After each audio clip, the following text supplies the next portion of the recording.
한남이라든지 성수는 반드시 민간으로 진행이 될까요?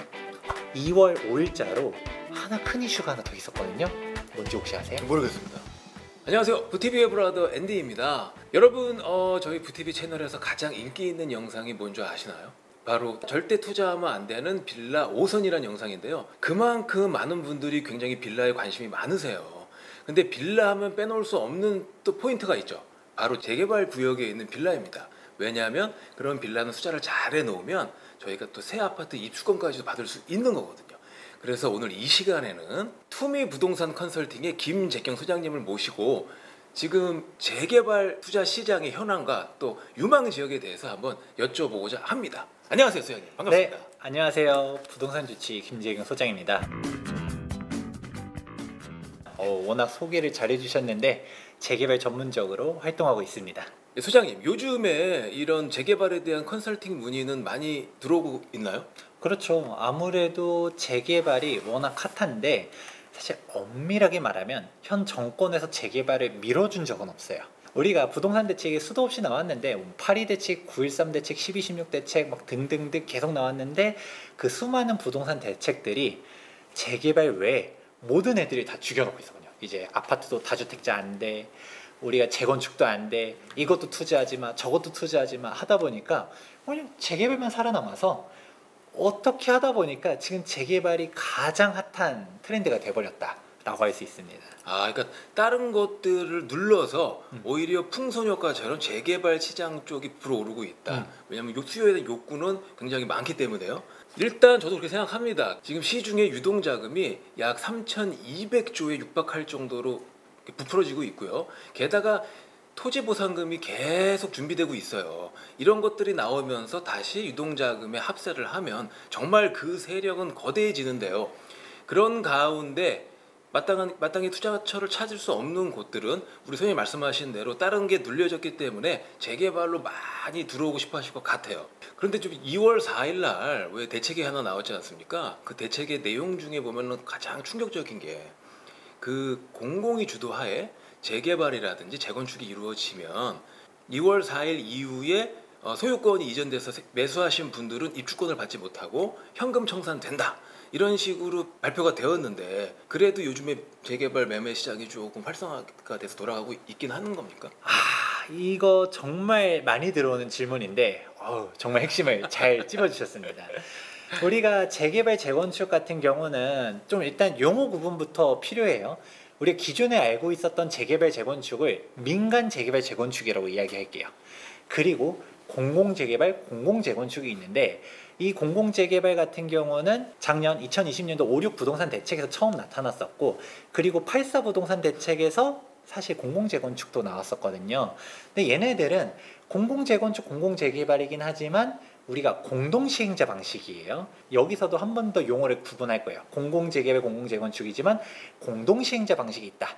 그러면 딱 방금 전에 우리 앤디님께서 질문 주셨던 2.4 부동산 대책의 공공재개발, 공공재건축은 뭐냐라고 하면 공공 직접 시행자 방식이라는 새로운 개념이 또 나타나요. 기존의 도정법에는 공동시행에 대한 방식은 있지만 직접 시행에 대한 내용은 아예 없거든요. 이거는 도정법까지도 뜯어 고쳐서 직접 시행도 할 수 있도록 바꾸겠다라고 했는데, 그러면 여기서 문제가 나오는 겁니다. 공공 직접 시행자 방식으로 갔었을 때는 대책 발표일인 2021년도 2월 4일 이후로 신규 매매 계약을 체결한 사람들은 현금 청산시켜버리겠다. 이게 나오기 때문에 그러면 이 내용만 놓고 보았을 때도 딱 정리가 되죠. 그럼 민간 재개발 재건축은 상관없고 지금 추진 중인 공공재개발 공공재건축 중에서도 공동시행자 방식은 역시 이 규제랑은 상관이 없는데 앞으로 새롭게 생길 공공 직접 시행자 방식으로 가면 신규 매수하는 순간 현금 청산 당할 수 있겠구나, 이렇게 정리가 되겠죠.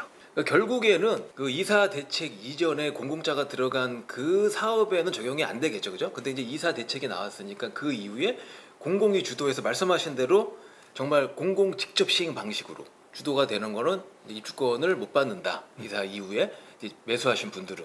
거기서 개인적인 생각으로, 우리 소장님 생각으로 어떻게 시장의 반응, 우리 소비자분들을 많이 이제 컨설팅을 해주시니까 반응은 어떻습니까? 그 대책에 대해서. 엄청나게 충격적인 내용이죠, 사실. 아무래도 우리 앤드님께서도 재개발 재건축을 보시게 되면 모든 규제라는 거는 사실 투기 방지가 항상 있을 수밖에 없어요. 근데 그동안 재개발 재건축, 즉 도정법상에 썼던 규제들은 뭐냐? 일명 쪼개기 전쟁이었거든요. 아, 그렇죠. 내가 이 재개발 재건축에서 입주권이 나오는 대상이 요만큼 있는데 사실 난 더 받고 싶어 해가지고 기준들을 막 피해가지고 입주권이 2개 나오게 3개 나오게 이렇게 하는 거를 막아왔었지. 정상적인 상품들은 사실 기준 날짜 이후로 거래해도 정상적으로 다 입주권들이 나왔었는데, 이사부동산 대책이 정말 충격적인 부분들은 그냥 이전에 있었던 일명 쪼개기가 아니라 기존에 멀쩡하게 있었던 빌라인데도 대책 발표 이후로 사기만 하면 현금 청산이다 라고 하면 이거는 전에도 전혀 없었던 내용들이거든요. 그럼 정상적으로 내가 가지고 있던 사람이 팔지도 못하잖아요. 아니 앤디님 같은 경우는 새롭게 매수하면 현금 청산이라고 하면 사겠어요? 당연히 안 사죠. 그렇죠. 이게 핵심이에요. 네. 뭐냐면 시장의 반응을 물어보셨잖아요. 네네. 방금 전에 제가 앤디님한테 물어본 것처럼 여기가 공공으로 갈지 안 갈지는 모르겠는데 공공으로 가면 현금 청산이야 라고 하면 무서워서 사기가 어렵다라는 거죠. 그래서 지금 빌라 거래 시장이 얼어붙었어요. 네. 이게 공공으로 갈 가능성이 있을 만한 데들뿐만 아니라 그냥 뭐 노후도도 안 맞고 사실 재개발이랑 거리가 먼 지역들까지도 이 잘못 거래했다가 현금 청산 당하면 우리 감정가로 이제 받는 거잖아요. 그렇죠. 그러니까 무서워가지고 거래를 안 하거든요. 네. 지금 그런 게 지금 현재 시장인 거고, 또 맨 처음에 물어봤던 것처럼 민간 재개발 재건축은 지금 온도차가 딱 갈려요. 뭔가 좀 아시는 분들은 그러면 앞으로 공공자 붙으면 좀 어려울 수 있겠다.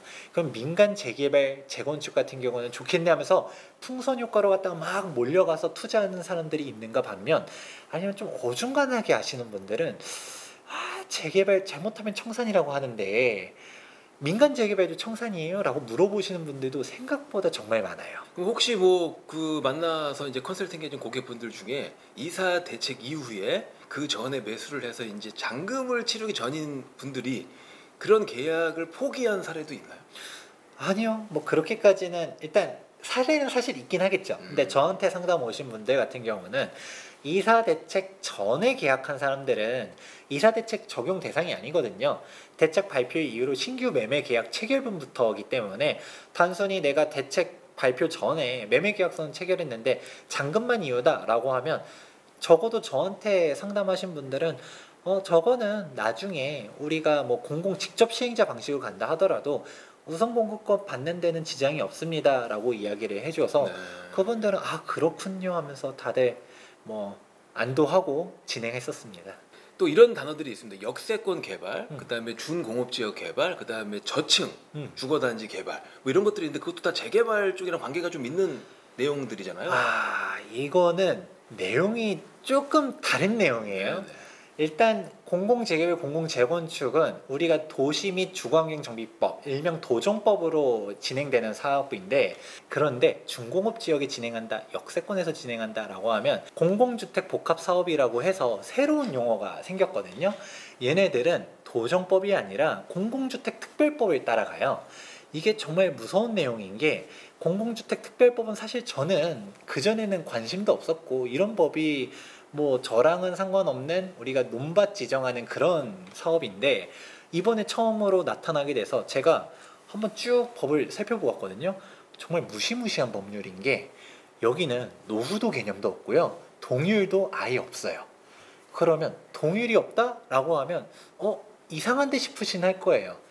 우리가 이사대책 보면 그냥 멋대로 가진 않겠다, 주민들 3분의 2 이상의 동의를 받겠다라고는 써 있거든요. 좀 완화시켜서. 그렇죠. 근데 이게 완화라는 표현도 좀 그런 게, 일반적인 도정법상 재개발 재건축은 75% 동의를 받아야 돼요.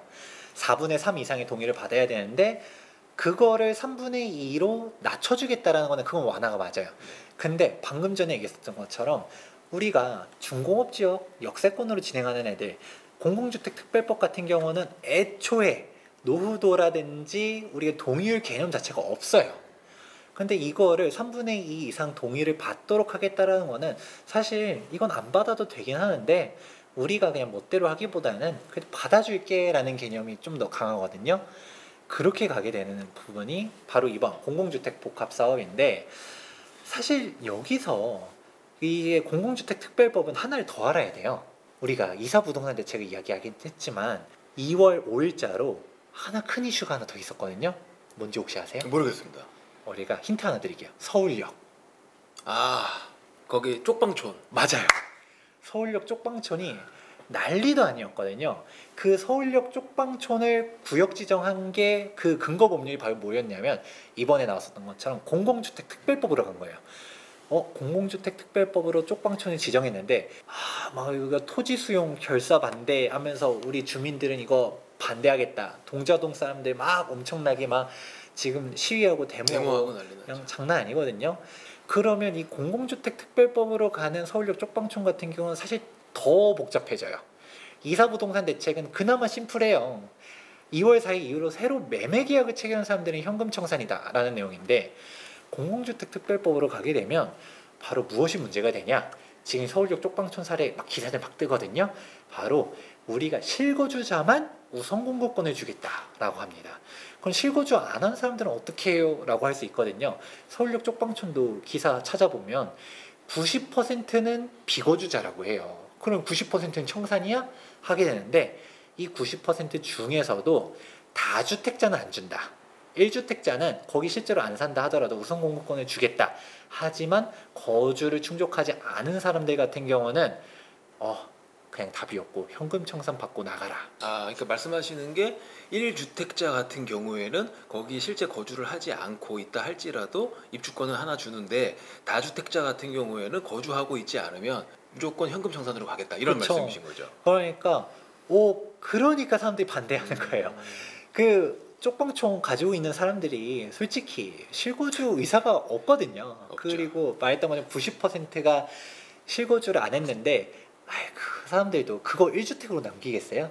그러니까 투자를 하나 더 사는 사람들이 대부분이란 말이에요. 그렇죠. 그러니까 이거 뭐 개발하는 거는 좋은데 내 주택이 사실은 토지 수용이 되다 보니까 그냥 막 입에 거품 물고서 반대하는 이유들이 여기서 나오는 거고, 결국에 가서는 약간의 우리가 보통 말할 때 소위 전문 용어로 공권력 투입 뭐 이런 느낌이잖아요. 그렇죠. 쪽방촌에 있는 소유자분들을 봤을 때 거기 사실 왜 쪽방촌이겠습니까? 정말 판잣집 같이 조금 쪼개가지고 정말 작거든요. 저는 거기를 자전거 타고 한번 지나간 적이 있어요. 근데 굉장히 빨리 지나갔어요. 약간 무서워서 천천히 가기가. 근데 그런 동네의 소유자분이 거기서 살리는 사실 희박하죠. 그걸 또 알고 정부가 다주택자의 경우에는 입주권을 주지 않겠다라고 또 얘기를 한 것 같아요. 거기 대부분이 2주택 이상일 거라고 추측을 하고, 그죠? 어떤 약간 그런 전략적인 부분도 있는 것 같은데, 말씀 잘 들었습니다. 지금까지는 이제 공공 재개발이라든지 공공이 주도하는 재개발, 직접 시행 재개발 이런 걸 말씀을 해주셨는데, 이러다 보니까 아무래도 유동자금은 많이 있고 투자 심리는 없어질 수가 없지 않습니까, 소장님? 이러한 분들이 결국에는 민간 재개발 구역에 관심을 많이 갖고 거기에 대해서 굉장히 투자 의욕이 넘쳐나고 계시는 것 같은데, 이런 거에 대해서는 어떻게 생각하십니까? 실제로 그렇게 그렇죠. 분위기가 바뀌고 있나요? 이미 분위기가 바뀐 지는 꽤 됐어요. 일단은 매수하는 것 자체에서는 이견이 없어요. 딱 얘기하셨던 것처럼 우리 앤디님 통장에 한 5억, 10억이 있다라고 생각해 볼게요. 행복하죠? 5억, 10억이요? 네. 행복하죠. 그렇죠. 네, 그런데 우리가 돈이 그렇게 현금으로 10억 있는 사람들은 엄청 행복할 것 같지만 걱정이 너무 심해요. 내가 이 10억으로 갔다가 뭘 할 수 있지가 그냥 잠이 안 오는 거예요. 그냥 뭐가 주식 투자하자니, 특히 노후 자산이면 내가 좀 아직도 20, 30대다 아니면 하다못해 40대 정도만 돼도 아직 직장 생활을 하니까 뭐 투자로 주식도 하고 할 수 있는데, 이제 50대 넘어가면 이게 내 노후 자금이거든요. 그럼요. 이걸로 주식하기는 조금 불안하고, 그렇다고 해서 요즘 경기도 너무 안 좋으니까 사업도 못 하겠고, 우리가 예금 적금으로 묶어 놓는다 하더라도 요즘 1점 몇밖에 안 돼요. 그죠. 예금 1점 몇, 적금이라고 하면 2점 몇 이런 식으로 나오는데, 그런데 우리가 대부분 예금 적금으로 묶어 놓게 되면 돈이 묶여 있게 돼요. 내가 수시로 찾을 수가 없는데 아마 대부분 사람들은 수시 입출금식 통장으로 있을 텐데 그거 금리는 0.1%밖에 안 돼요. 네. 그렇다 보면 이게 금리야 싶겠죠. 그리고 그 와중에서 0.1%의 이자 소득세를 또 떼가요. 그러면 뭐 물가 상승률 생각하면 마이너스죠.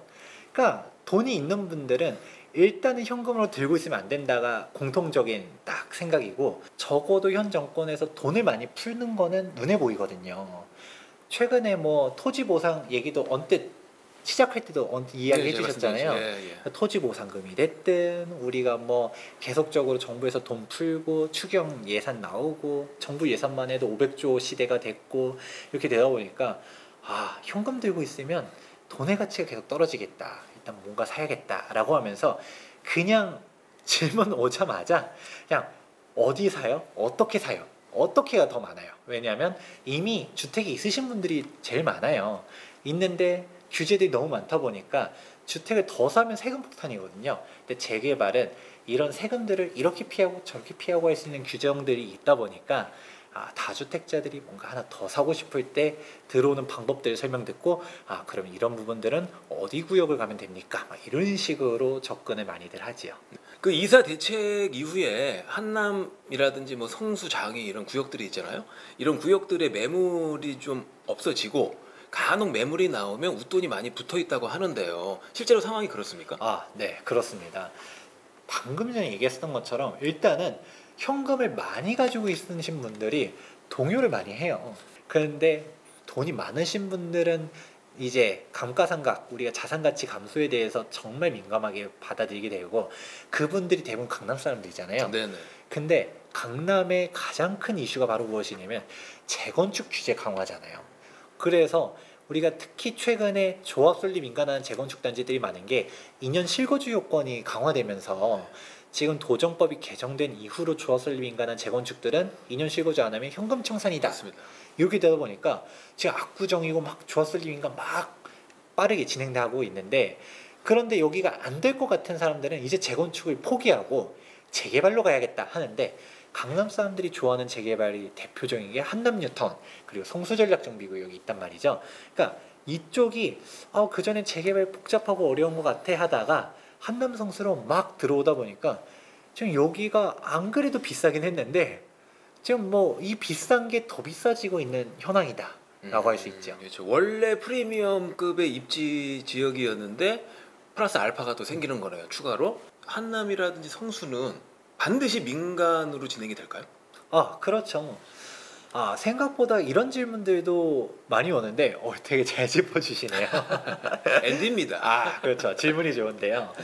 우리가 그때 민간 재개발이 있고 우리가 공공 재개발이 있고, 공공 재개발도 공동 시행자 방식, 직접 시행자 방식이 있다는 이야기 했었는데, 그럼 민간 재개발도 공공으로 갈 수 있는 거 아니에요? 라고 물어보시는 분들이 있어요. 근데 그럴 일은 없어요. 왜냐하면 우리가 공공 재개발 자체에 사람들이 왜 신청할까를 생각해 보면 좋을 것 같은데요. 우리가 재개발 같은 경우는 예정지 투자할 때 사실 조금 많은 난관들이 있어요. 바로 무엇이냐면 우리가 재건축과 다르게 재개발은 관청에서 인허가를 해주지 않으면 안 돼요. 가장 대표적인 인허가가 바로 구역지정이에요. 구역지정은 시도지사가 지구지정 자체를 안 해주면 그냥 아무리 주민들이 설령 100% 동의를 해가지고 우리 구역지정 좀 해주세요 라고 해도 시장님이 싫은데 하면 끝이에요. 네. 그러니까 출발 자체가 안 되잖아요. 네. 그래서 공공재개발 같은 경우 공공재건축과 다르게 신청한 사람들이 되게 많거든요. 네. 지금 공공재건축은 찬바람 불잖아요. 불죠. 근데 공공재개발은 막 되게 뜨거워요. 우리도 공공재개발 지정해주세요 라고 하는 게 그냥 빌라로 남아있는 것보다 공공재개발로 가가지고 그냥 아파트라도 뭐 LH가 같이 뭐 공동시행자로 간다 하더라도 뭐 괜찮다라는 거죠. 그냥 빌라보다는 아파트가 낫다. 일단 구역 지정 좀 해주세요. 이렇게 하는데, 그래서 공공재개발을 신청을 해요. 그럼 왜 공공재개발 신청한지를 알고 나면 민간 재개발은 이미 구역 지정이 다 끝났잖아요. 조합 설립 인가도 다 났잖아요. 굳이 공공으로 갔을 때 메리트가 없단 거예요. 왜냐면 우리가 재건축 같은 경우는 재건축 초과이익 환수제라든지 뭐 분양가 상한제라든지 뭐 이런 부분들이 쭉 규제들이 있는데, 최근에 공공재건축으로 가면 재건축 초과이익 환수제 미적용하겠다라는 당근을 던져주긴 했거든요. 네.